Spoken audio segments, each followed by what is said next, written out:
Silakan duduk Bapak Ibu Saudara-saudara. Mari kita membuka firman Tuhan di dalam dua bagian. Yang pertama di dalam surat Petrus yang pertama, 1 Petrus pasal 1 ayat yang ke-22 dan nanti di dalam Roma 12 ayat yang ke-10. 1 Petrus pasal yang pertama ayat yang ke-22.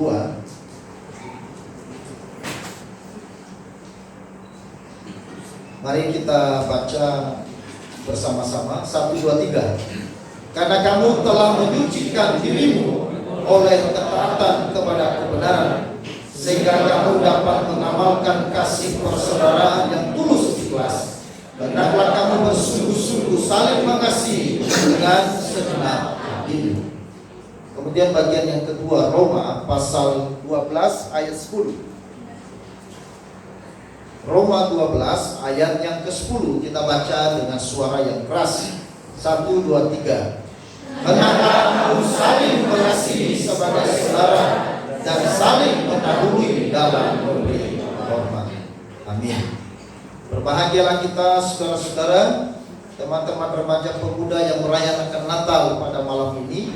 Dan kita adalah orang yang lebih berbahagia, mereka yang percaya dan melakukan firman Tuhan. Mari saudara-saudara, kita coba saksikan sebuah video singkat.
Ya,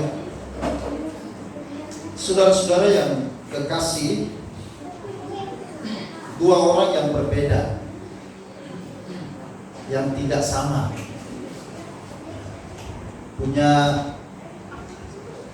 jalan pikiran yang berbeda, punya konsep yang berbeda. Bahkan mungkin mereka tidak punya hubungan satu dengan yang lain. Tetapi saudara, mereka diikat dalam hubungan persaudaraan karena dua-duanya merasa sudah terselamat. Kristus datang ke dalam dunia untuk menyatukan dan memperdamaikan kembali manusia yang adalah musuh dan setuju. Yesus bernatal di dalam dunia untuk kembali menyatukan manusia yang berseteru, yang bermusuhan itu, supaya manusia itu kembali menjadi sahabat. Bahkan di bagian yang lain, engkau bukan sahabat, tetapi engkau menjadi saudara. Jadi peristiwa Natal ini adalah sebuah peristiwa yang penting di mana Tuhan memulihkan hubungan manusia dengan dirinya dan juga memulihkan hubungan manusia dengan sesamanya.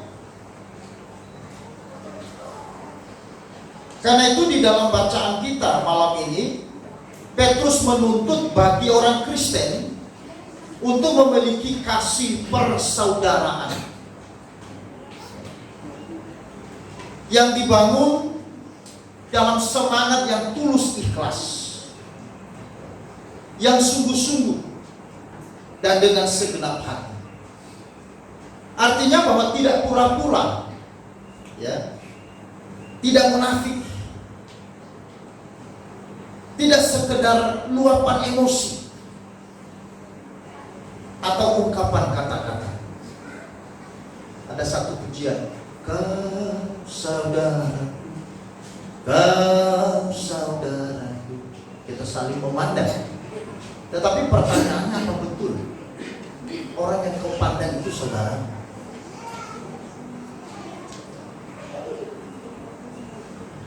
Ataukah itu hanya sebuah ungkapan, kata-kata yang terucap? Karena itu Petrus menyampaikan nasihatnya kepada jemaat Kristen yang pada saat ini sedang teraniaya. Orang-orang Kristen di perantauan yang tersebar dengan di beberapa tempat yang saat ini sedang dianiaya. Mereka sedang menderita, mereka sedang dikucilkan, bahkan mereka sedang dipinggirkan karena imannya kepada Tuhan. Maka di situ Petrus menasihatkan kepada mereka supaya mereka justru membangun hubungan persaudaraan. Di dalam keadaan yang seperti itu, maka ada tali yang bisa mengikat mereka satu dengan yang lain. Ada kekuatan yang kuat yang harus terbangun di dalam kehidupan umatnya, yaitu ketika ada yang disebut dengan apa? Tali persaudaraan. Apa? Tali persaudaraan. Ketika hidup kita diikat di dalam tali persaudaraan, maka di situ kekuatan, saudara. Kita bisa bertumbuh bersama. Kita bisa melaksanakan apa yang menjadi tujuan dari Tuhan. Kita boleh menjadi alat bagi Tuhan. Dan kita lihat bagaimana orang-orang Kristen yang hidup di zaman Petrus, mereka yang tersebar di perantauan, yang sedang teraniaya, yang sedang menderita, yang sedang miskin, yang sedang bersusah hati, tetapi saudara-saudara, mereka kuat. Karena itu anak-anak remaja dan pemuda di dalam membangun iman, membangun komunitas sebagai orang Kristen, maka harus diikat di dalam tali kasih persaudaraan. Karena itu Petrus mengatakan, tali persaudaraan itu harus dibangun di dalam semangat ketulusan, keikhlasan, dengan segenap hati. Tidak boleh berpura-pura. Nah, saudara, Petrus memberikan tuntutan kepada orang Kristen. Karena apa? Karena mereka adalah orang-orang yang telah dilahirkan kembali oleh firman Allah dalam ayat 23. Karena kamu telah dilahirkan kembali bukan dari benih yang fana, tetapi dari benih yang tidak fana oleh firman Allah yang hidup dan yang kekal. Petrus memberikan tuntutan itu, bahwa sebagai remaja, sebagai pemuda Kristen, sebagai orang-orang Kristen, dia harus membangun dirinya satu dengan yang lain dalam ikatan yang kuat, dan ikatan itu adalah ikatan persaudaraan. Mengapa hidup kita harus diikat di dalam ikatan persaudaraan? Sekalipun kita berbeda latar belakang, berbeda suku, berbeda bahasa, berbeda budaya, berbeda cara berpikir, berbeda status sosial dan sebagainya. Kenapa? Karena kita, saudara-saudara, diikat di dalam satu semangat, yaitu semangat untuk mengasihi Tuhan. Ya. Yang mengikat kita hidup dalam persaudaraan itu adalah darah Yesus Kristus. Di dalam ayatnya yang seterusnya, karena kamu telah dilahirkan kembali, ya, dari benih yang fana. Bukan dari benih yang fana, tetapi dari benih yang tidak fana oleh firman Allah yang hidup dan yang kekal. Jadi darah Kristus yang telah tercurah di atas kayu salib mengikat kita semua dalam satu tali kasih persaudaraan. Darah Kristus mengalir bagi setiap mereka yang percaya kepada Dia. Darah Kristus tercurah bukan hanya pada segelintir orang, bukan hanya pada sekelompok orang, tetapi darahnya tersedia bagi setiap mereka yang percaya. Maka itu sebabnya hari ini, jikalau saudara-saudara mau disucikan oleh Tuhan, mau diampuni oleh Tuhan, dan mau diselamatkan oleh Tuhan, maka saudara dan saya membutuhkan darah itu. Bukan darah binatang, tetapi darah yang mahal, yaitu darah Yesus Kristus. Maka kasih Kristus yang telah kita terima melalui kerelaannya bernatal di tengah-tengah kita, ini yang menggerakkan kita untuk menerima dan mengasihi orang lain sebagai saudara. Kenapa Yesus harus bernatal? Alasan apa Dia harus bernatal dan datang ke dalam dunia? Kepentingan apa Yesus menjumpai manusia yang berdosa? Dan Dia harus merelakan dirinya terlahir di tempat yang amat hina, di kandang yang hina, dan kemudian mati di atas tempat yang amat hina, di kayu salib. Alasan apa? Kepentingan apa, saudara-saudara? Alasan satu, karena Yang mengasihi saudara dan saya. Amin. Karena kasihnya, maka itu sebabnya Dia rela turun ke dalam dunia, lahir di dalam dunia, di tempat yang amat hina, Dia diberikan di palungan, tempat yang menjijikan, demi saudara dan saya. Karena Dia sungguh-sungguh mencintai saudara dan saya. Maka itu sebenarnya kasih Allah di dalam Yesus Kristus itu bukan kasih yang fantasi, juga bukan kasih secara mitos, tetapi kasih yang telah dibuktikan melalui Dia datang ke dalam dunia. Karena itu kasihnya disebut kasih yang ajaib. Amin.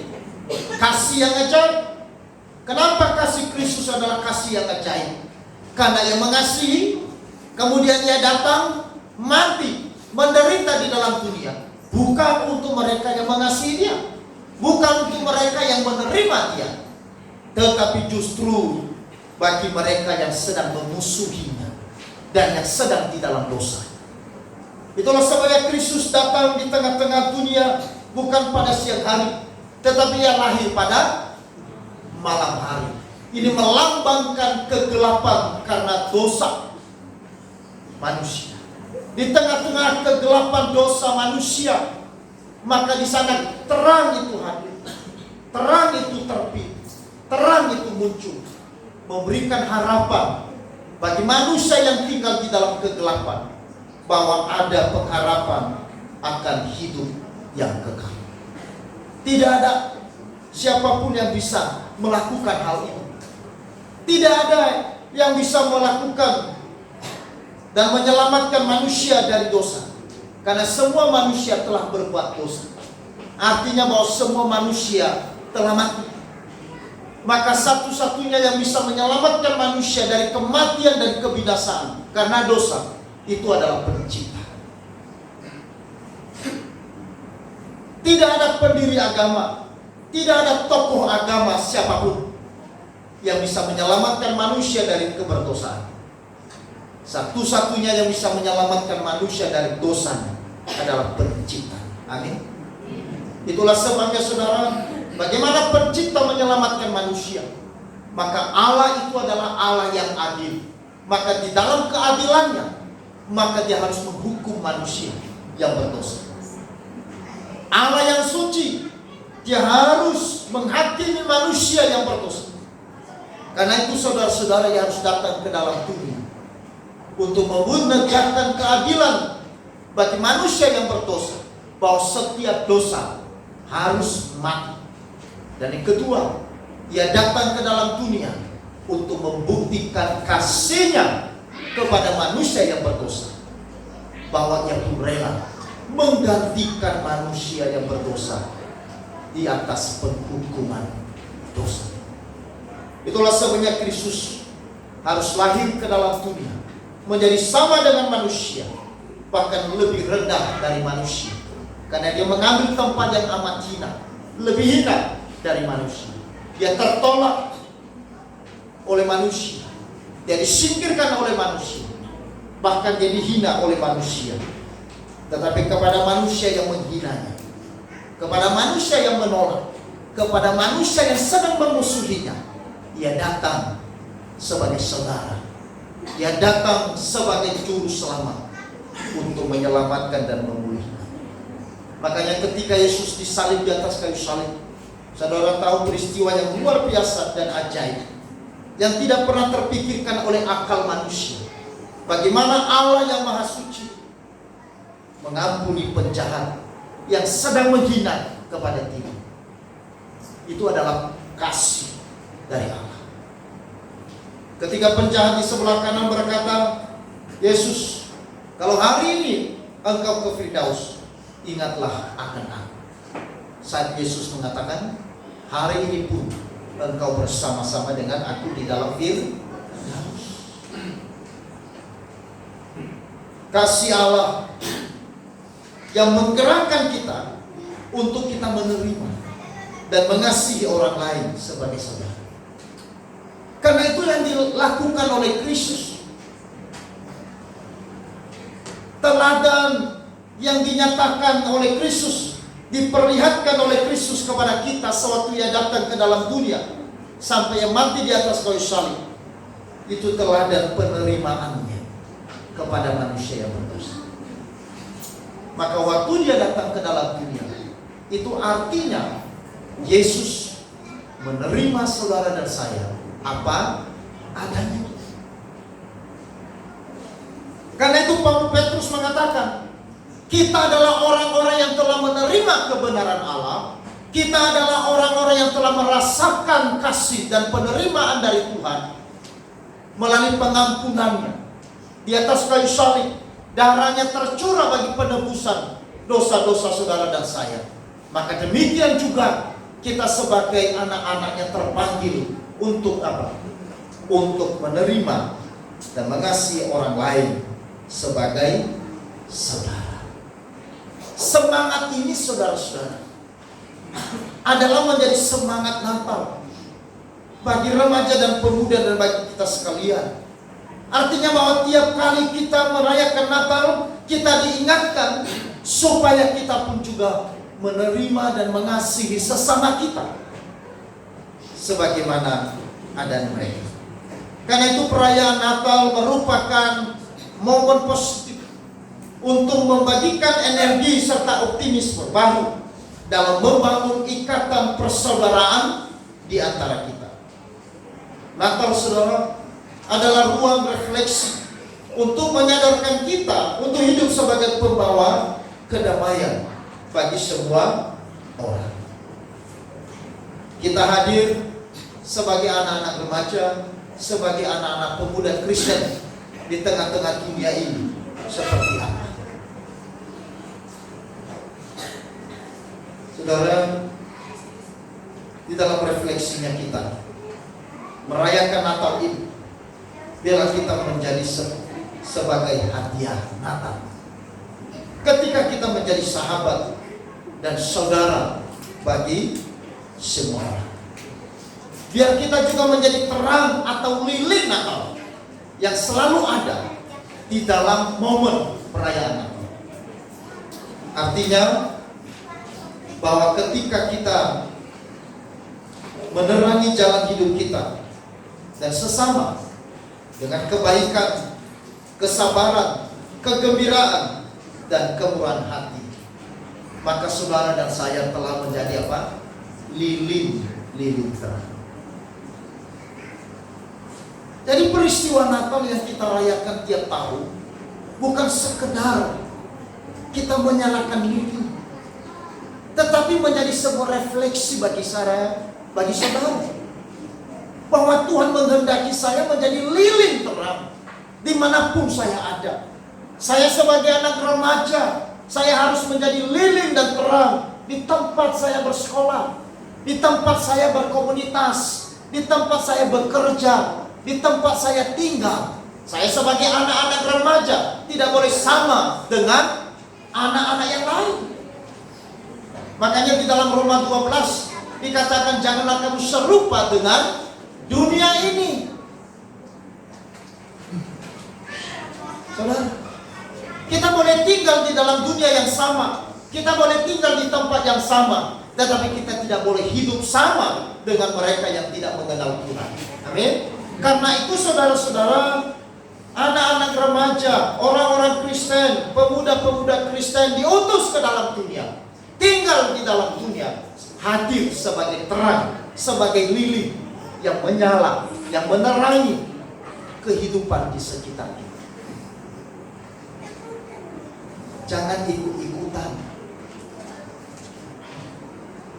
Anak remaja, anak pemuda sering menjadi masalah karena apa? Ikut-ikutan. Tren boleh ada, tetapi saudara harus ingat, saya anak terang. Jangan kebablasan pergaulan. Kita harus bergaul dengan semua orang, ya. Kita harus mengasihi semua orang, bahkan kepada musuh kita sekalipun. Tetapi ingat, kita tidak boleh hidup sama dengan keadaan lain. Itu maksudnya kita menjadi terang, menjadi lilin. Itu yang membedakan saudara orang Kristen, anak-anak Tuhan. Nah, kalau kita tidak beda, berarti kita sama-sama berkumpul di dalam kegelapan. Kalau misalkan tadi lampu ini dipadamkan, ya, semua tidak ada terang, sama enggak? Suasananya sama. Tetapi ada yang berbeda. Memang kita masih tinggal di dalam suasana yang gelap di tengah-tengah dunia, tetapi terang itu bermunculan. Ya kan? Waktu kita tadi menyalakan lilin, ada suasana yang berbeda. Ada sebuah keindahan yang berbeda. Apa yang membuat kegelapan tadi, yang yang menyesakkan hati itu menjadi sesuatu yang berubah, menjadi sesuatu yang indah. Karena hadirnya apa? Terang. Maka ketika hadirnya anak-anak remaja, anak-anak pemuda melalui hidupnya yang berbeda dengan orang lain, hidupnya yang menjadi saksi, hidupnya yang menjadi berkat kepada teman-temannya, ada kesempatan yang banyak bagi anak-anak remaja, anak-anak pemuda untuk bersaksi dan membawa terang Tuhan. Saya tidak bisa menjangkau komunitas saudara, apalagi dengan generasi kita berbeda. Ya kan? Dunia kita berbeda. Tetapi saudara bisa menjangkau jauh lebih banyak orang daripada saya. Karena itu pastikan saudara-saudara, kita semua yang merayakan Natal hari ini, kita membawa sebuah refleksi. Saya adalah terang. Amin. Saya adalah lilin yang bersinar. Kemudian kita juga ingin menjadi musik Natal. Ya, musik Natal. Tadi kita dengarkan apa ini? Musik tadi ya, yang diiringi dengan berbagai jenis musik. Berbeda alat musik, tetapi bergerak di dalam satu tujuan yang sama, mengiring satu lagu yang sama. Maka yang berbeda itu menjadi sesuatu yang harmoni,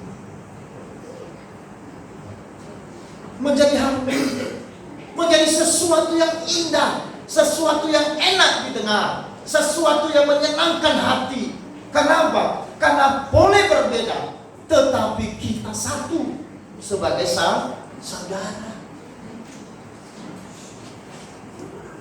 Masing-masing berperan di dalam bagiannya. Masing-masing dia berfungsi sesuai dengan fungsinya. Ada gitar, ada keyboard, ada bass, ya. Mungkin ada seruling atau macam-macam. Ya. Tetapi kemudian ketika dinyanyikan secara bersama-sama, maka menghasilkan sebuah alunan musik yang indah. Karena itu saudara-saudara, melalui perayaan Natal kita malam ini, mari kita menjadi anak-anak remaja, anak-anak pemuda sebagai musik Natal. Amin. Jadi dimanapun kita ada, kita adalah musik. Siapa orang yang tidak senang dengan musik? Ya kan? Calon presiden aja juga senang dengan musik. Betul tak? Ya. Musik itu disenangi oleh semua orang. Sekalipun dia tidak bisa main musik, tetapi mendengar musik, waduh, dia bisa berjoget, dia bisa senang. Artinya walaupun kita ini sederhana, walaupun kita ini kecil, tetapi ketika kita hidup sebagai musik yang membawa sebuah pujian yang indah melalui hidup kita, maka orang akan mendengar dengan baik. Mereka akan mendengar kabar dengan baik. Wah, anak-anak remaja Eleos, anak-anak pemuda Eleos ini luar biasa. Ya, hidupnya sama baik di dalam gereja maupun di luar gereja. Pergaulannya juga bagus. Dia terus menjadi saksi. Melalui perkataannya juga bagus. Ya. Melalui hubungannya satu dengan yang lain juga bagus. Kerjasamanya juga bagus. Pelayanannya juga bagus. Kesetiaannya juga bagus. Waduh, luar biasa. Menjadi indah. Karena menjadi musik yang menyenangkan bagi semua orang.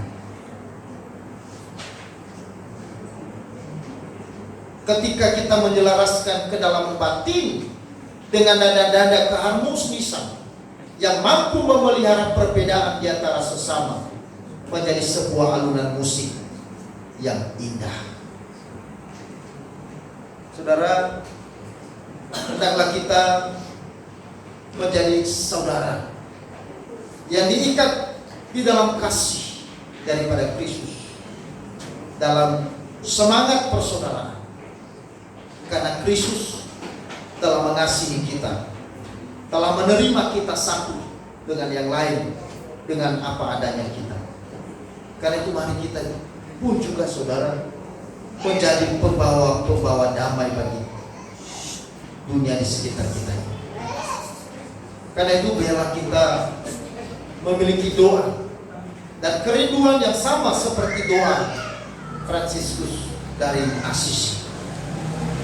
Tuhan, jadikanlah kami pembawa damai bila terjadi kebencian. Jadikanlah kami pembawa cinta kasih. Bila terjadi penghinaan, jadikanlah kami pembawa pengampunan.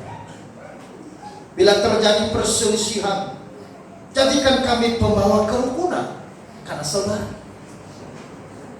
Bila terjadi kesesatan, jadikanlah kami pembawa kebenaran. Bila terjadi kegelapan, jadikanlah kami pembawa terang.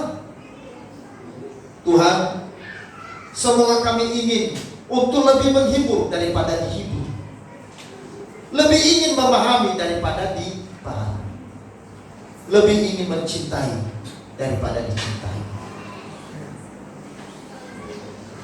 Bila kita menjadi satu di dalam Tuhan, menjadi saudara di dalam tanggung jawab mengemban misi Tuhan, sebagai hadiah Natal, sebagai terang Natal, sebagai musik Natal yang kita hadirkan dan kita bawa, kita berikan kepada orang lain.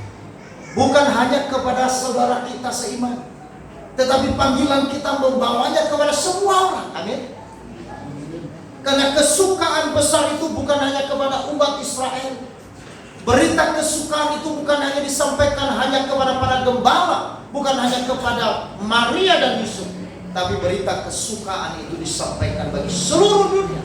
Itu artinya melalui saudara dan melalui saya. Maka kemudian kesukaan besar itu kita bawa, kita bagikan, kita berikan, kita saksikan kepada orang-orang yang lain, sehingga mereka pun menjadi apa? Saudara-saudara di dalam Tuhan. Amin. Inilah panggilan daripada gereja, panggilan daripada anak-anak Tuhan, supaya semua orang menjadi sahabat, menjadi saudara kita, karena mereka pun juga diselamatkan oleh Tuhan.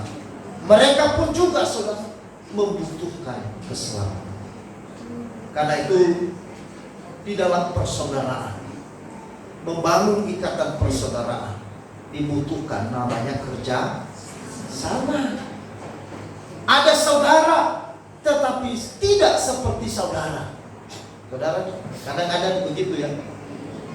Satu keluarga, tetapi karena tidak ada kerjasama, meskipun dia saudara, tetapi sepertinya bukan saudara. Maka bagaimana ikatan keluarga ini, ikatan persaudaraan ini terbangun dengan baik? Maka kita harus menjadi orang-orang yang membangun kerjasama, baik di dalam gereja, di dalam pelayanan, bahkan di dalam kehidupan yang lain. Karena ketika kita membangun kerjasama, di situ kekuatan kita. Ketika kita membangun kerjasama, maka ikatan persaudaraan itu secara otomatis itu akan terjalin. Tidak hanya cukup berkata kau saudaraku, tetapi tidak ada kerjasama, maka tidak akan tercipta sebuah ikatan yang kuat dalam persaudaraan. Maka kerjasama ini penting untuk membangun sebuah tim yang baik, membangun sebuah komunitas, membangun sebuah kesaksian yang baik, sehingga banyak orang pun diberkati. Saudara, kita nonton video yang terakhir. Saudara lihat betapa pentingnya sebuah kerjasama di dalam membangun hubungan persaudaraan. Tidak hanya cukup tahu bahwa dia teman saya, tidak hanya cukup tahu dia saudara saya, dia segereja dengan saya, tetapi tidak mau bekerja sama.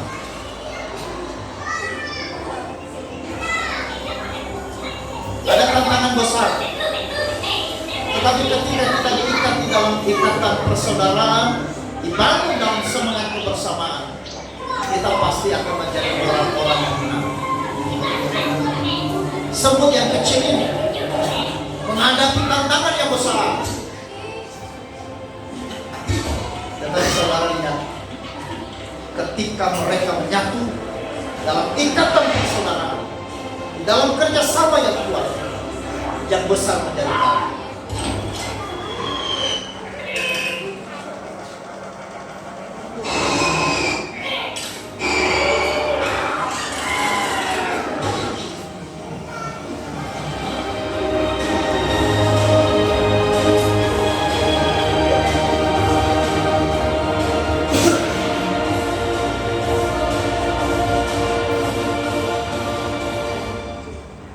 Amin. Bagaimana ikatan persaudaraan? Sama seperti semut, sama seperti burung tadi. Maka di situ ada kekuatan, di situ ada kemenangan. Amin. Remaja Eleos mungkin tidak banyak, pemuda Eleos mungkin tidak banyak, kecil, sederhana, minoritas. Tetapi ketika kita diikat dalam sebuah tim, dalam satu kesatuan, dalam satu kebersamaan, dalam semangat yang sama, sebagai saudara di dalam Tuhan, maka tantangan yang besar apapun kita bisa melewati. Amin. Karena itu mari saudara-saudara, kita pulang nanti dari tempat ini dengan semangat persaudaraan, semangat kerjasama. Anak-anak remaja yang mungkin pasif, anak-anak pemuda yang hanya sekedar menonton dan menyendiri di tiap malam minggu. Saatnya saudara harus membangun komunitas. Karena ketika kita menyatu, maka di sana kita punya kekuatan. Amin. Bersekutu bersama-sama, berdoa bersama-sama, beribadah bersama-sama, melayani bersama-sama, memberitakan Injil bersama-sama. Maka ketika kebersamaan itu dibangun menjadi semangat dari setiap kita, maka di situ kemenangan itu akan menjadi bagian saudara.